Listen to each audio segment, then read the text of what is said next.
programa inspirador para você. Então, bora desvendar o código dos negócios extraordinários?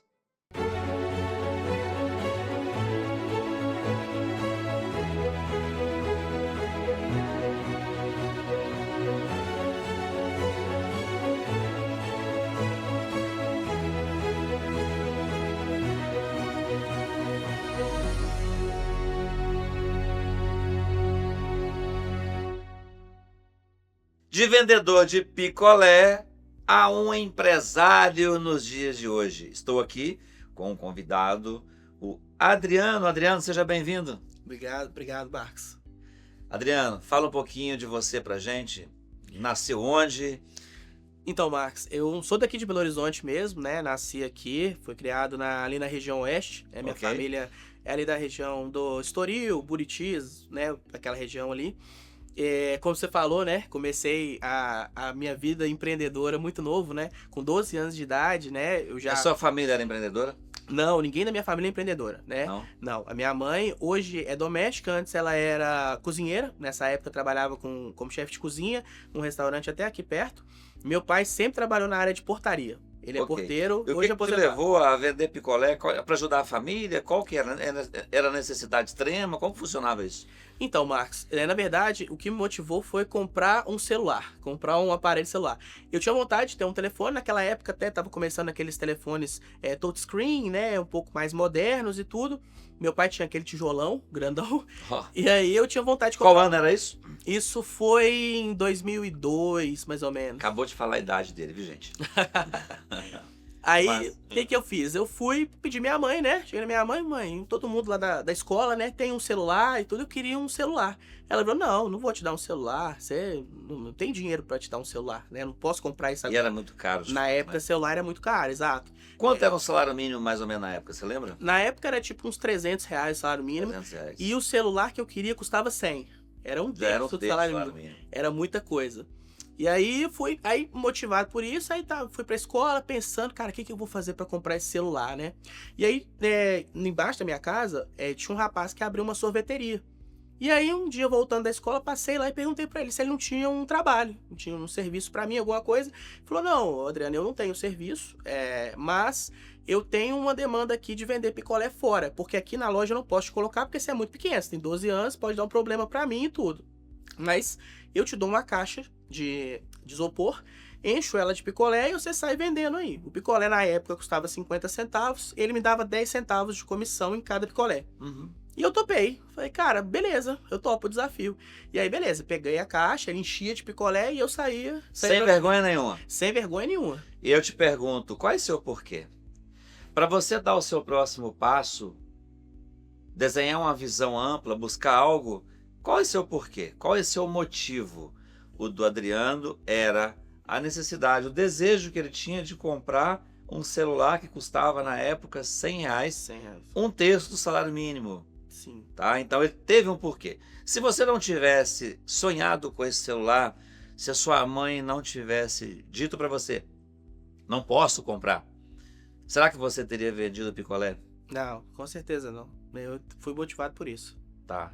E eu continuo perguntando. Aqui é um programa educacional e você já é empreendedor, você que está vendo a gente? Se já é, está estagnado, não cresce? Então, isso depende muito do tamanho do seu porquê. O que você quer na vida? Qual o seu desejo? O que você quer conquistar de fato? Isso vai dizer qual o tamanho do passo, qual a iniciativa que a pessoa vai tomar, né, Adriano? Com certeza, com certeza. E aí, e foi tão legal essa questão do porquê, porque eu comprei um porquinho daqueles antigos, né, de louça, e eu coloquei todo o dinheiro que eu ganhava, eu colocava dentro do porquinho. Eu não gastava R$ 1. O meu motivo era comprar o celular. Eu não tinha por que gastar aquele dinheiro. E aí fui colocando lá. E eu não sabia quanto tinha no porquinho. Fui colocando. Só que assim, era um serviço difícil. Pra uma criança de 12 anos carregando uma caixa de Você picolé. ia para a escola de manhã ou à tarde? Eu ia pra escola de manhã e vendia Então picolé saía da à tarde. escola meio-dia, Mas 11h30. 11h30, mais ou menos, passava na lanchonete, pegava a caixa e já ia vender. O melhor horário pra E vender o material da picolé, escola, deixava onde? deixava na casa da minha mãe, porque a lanchonete era logo embaixo, né? Ok. Deixava na casa da minha mãe e Ele descia a ficava à pé. tarde vendendo picolé. Exatamente. E o melhor horário pra vender picolé era esse horário do almoço. Porque o pessoal tinha acabado de almoçar e procurava um doce, procurava um negocinho pra refrescar e tal. Eu chegava na porta vendia muito pra oficina mecânica, pra esses lugares. O pessoal acabou de almoçar e ficava procurando um picolé. Eu chegava, ô pessoal, compra um picolé aqui, 50 Quanto centavos. você ganhava em cada picolé? Ganhava 10 centavos. 10 centavos. 10 Cara, centavos. então você tinha que vender 50 picolé a 10 centavos? Sim, todos os dias. Você ia ter uma renda não grande assim durante o dia. Não. 5 reais? 5 reais, mais ou menos, é. E eu tinha que juntar 100 reais. 5 reais você vendesse todos. Todos. Só que derretia muito, né? Eu tinha muita perda. E as perdas eu que pagava. Você tá brincando? Eu que pagava a perda. Rapaz, o seu patrão fazia você, um menino com 12 anos, pagar a perda. Eu que Ele pagava. não perdoava. Não, não perdoava. Só que eu tinha uma sorte. Como eu era uma criança e tal, e o pessoal gostava daquele negócio, uma criança bonitinho, empreendendo, vendendo picolé na rua, eu ganhava muita gorjeta. Então o pessoal pagava mais do que o picolé valia. Então, naquela época existia aquela nota de R$1, aquela verdinha. Sim. O pessoal pagava o picolé com a nota de R$1 e não queria troco. Não, pode ficar com troco e tal, você tá trabalhando, tá na rua, sol quente, tá suado. Não, pode ficar, fica pra você, compra uma água, compra alguma coisa pra você. E eu ganhava muita gorjeta. Eu ganhava mais gorjeta do que os 10 centavos do picolé. E aí eu pagava as perdas e ainda sobrava dinheiro. Nunca fiquei devendo o dono da sorveteria. O que o dono da sorveteria te ensinou, sendo tão rigoroso com um menino de 12 anos? Você acha que se tivesse, né, porque se tivesse passado a mão na sua cabeça, não conseguiu vender tudo, você vendeu só 30, derreteram 20, não descontar de você, seria melhor, pior? Eu acho que seria pior, porque ele me ensinou desde cedo a ter responsabilidade, sabe, Marcos? Ele ensinou que tudo na vida tem os prós e os contras. Você tem que lidar com... Você tem que tomar o risco. O risco daquele negócio, porque ele já tinha me dado a caixa, concorda comigo? Eu não tive investimento nenhum. Okay. O primeiro material, que foram os primeiros 50 picolés, ele me deu também. Eu não tive que comprar os primeiros 50 picolés. Só que eu tinha que ter alguma responsabilidade sobre aquilo ali. Então ele me ensinou que, beleza, eu vou te dar a vara de pescar, mas eu não vou te dar o peixe. Você vai ter que agora ter responsabilidade e tem que aprender o que é risco. Qual que é o seu risco? O seu risco é o picolé derreter. Se o picolé derreter, você vai pagar. Então você tem que vender o picolé, você tem que dar um jeito. Porque senão, imagina, se eu não tivesse que pagar o picolé, eu vendendo ou não vendendo, eu ia devolver pra ele os picolé derretidos. E você talvez não ia dedicar? Eu não ia dedicar, exatamente. Não ia aprender a responsabilidade, a dedicação, o compromisso? Exatamente. Então, assim, aí eu fui trabalhando nisso, né? E aí, como é um serviço pesado para uma criança de 12 anos, meu objetivo era o celular e depois sair mesmo, tentar arrumar outra coisa, mais tranquila. E aí teve uma época que eu já não aguentava mais. Porque a caixa era pesada e ela machucava a lateral do ombro, assim, sabe? Porque eu ia carregando ela e não tinha carrinho. Igual depois inventaram o carrinho de picolé. Na época não tinha, era caixa de isopor nas costas. Então, assim, machucava, ficava carregando aquele negócio, eu andava muito. E aí teve uma vez que eu falei assim, quer saber? Eu vou sair. Se tiver os 100 reais do porquinho, eu compro o celular. Se não tiver, eu arrumo outra coisa pra completar. Você teria que trabalhar, se você ganhasse 5 reais por dia, de segunda a sexta, você teria que trabalhar 20 dias. Uns 20 dias, Trabalhei mais. Não, eu trabalhei uns 6 meses mais ou menos com isso. Uns 4 a 6 meses na época. Mas aí deu pra comprar vários celulares, né? Aí eu quebrei o porquinho. Quando eu quebrei o porquinho, tinha muito mais do que o celular. Tinha tipo 500 reais. Aí eu falei, caramba, que doideira, eu juntei muita grana. E aí eu fui lá, comprei o celular, comprei um Siemens A55. Melhor do que o do seu pai. Muito melhor. E o celular do meu pai não tocava música, não tinha joguinho, não tinha nada. O meu tinha tudo. Sacanagem, não, do seu pai? Sacanagem. O meu tinha tudo. O celular era muito melhor do que o do meu pai. Tinha ele joguinho, falou o quê? Não, meu pai olhou o celular assim, que eu cheguei com ele na caixa, novinho, né? Ele olhou assim e falou, que isso? Isso aí é quase o preço de um carro zero? Você comprou um telefone desse caro, gente? O salário mínimo é 300 reais. Né? Aí eu falei com meu pai. Você pagou quanto o celular? Na época, esse Siemens, ele custou tipo uns 400 reais. Rapaz, seu pai então ficou com o coração na mão. Não, aí... O menino tá muito atrevido. Não, ele falou comigo, olha, pra que isso? Um negócio desse e tal, o pessoal vai te roubar na rua, um telefone desse, caro desse jeito. Falei, não, pai, pode ficar tranquilo, que isso aqui eu trabalhei, comprei, meu objetivo era esse. Só que agora eu aprendi como é que faz dinheiro. Aí eu não vou parar de trabalhar, não, eu vou continuar, porque agora, daqui pra frente, eu vou começar a comprar minhas coisas. Empresário, assim como o Adriano, a gente fica aqui conversando o dia todo, né? E precisamos, né, Adriano, ir para a empresa agora. Sim. Vamos acelerar no tempo.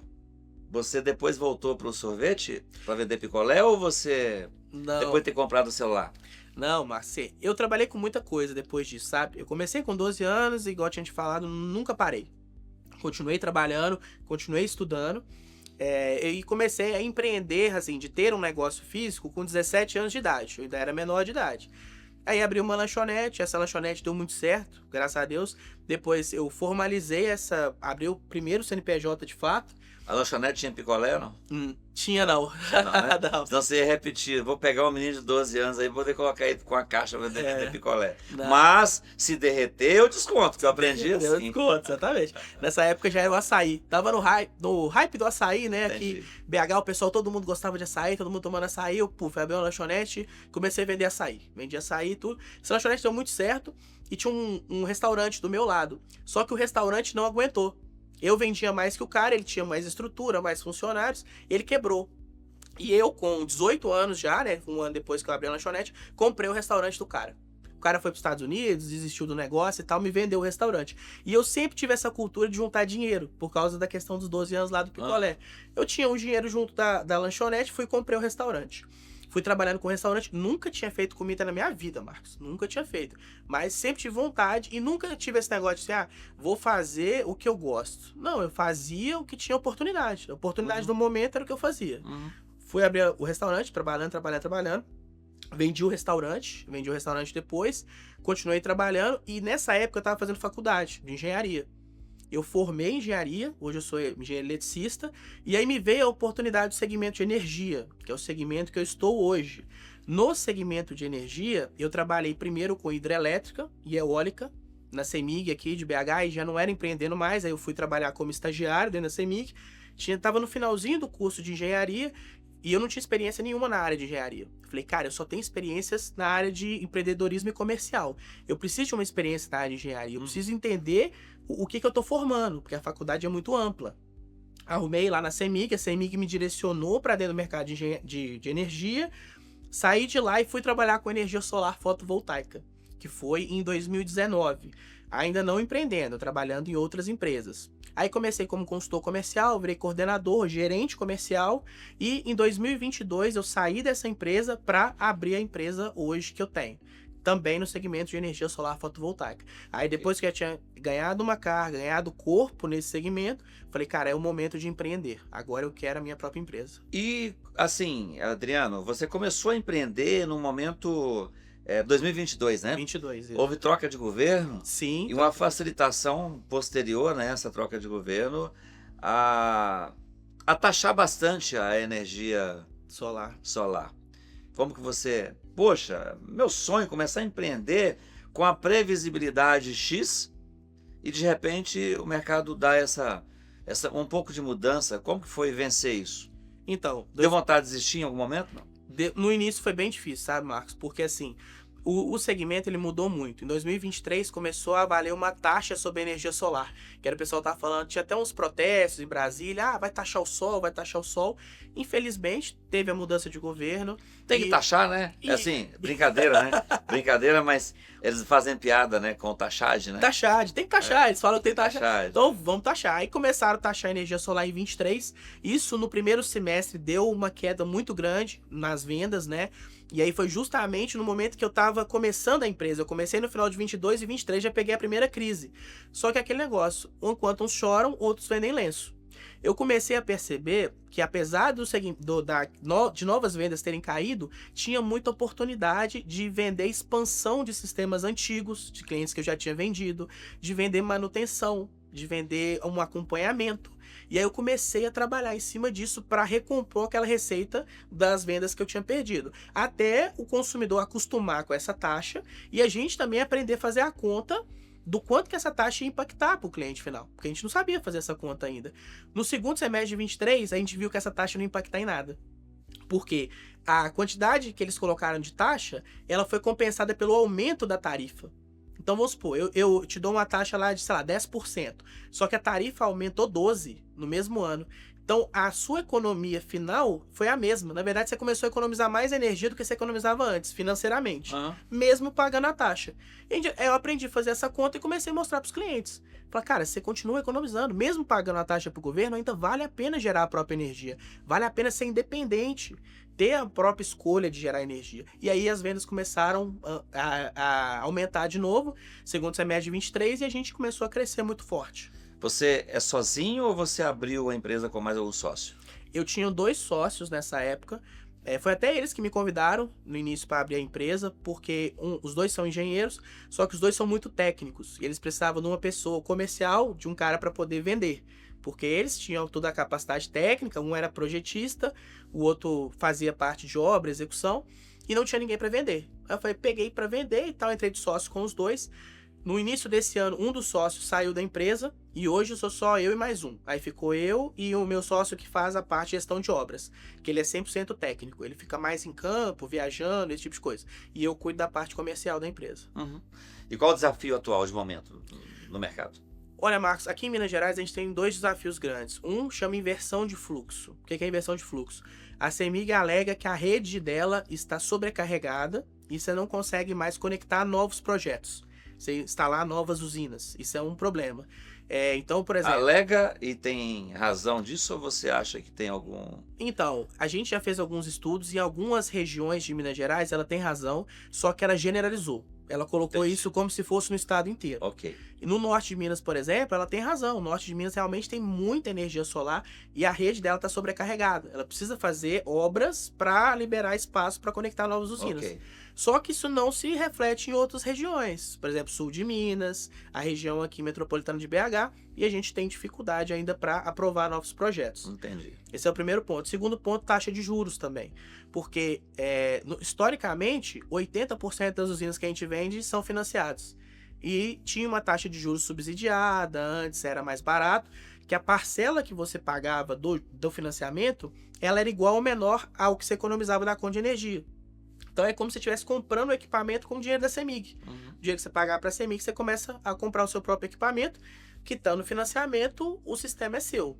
Só que essa conta hoje ela não fecha redonda mais, porque a taxa de juros, a Selic, subiu demais.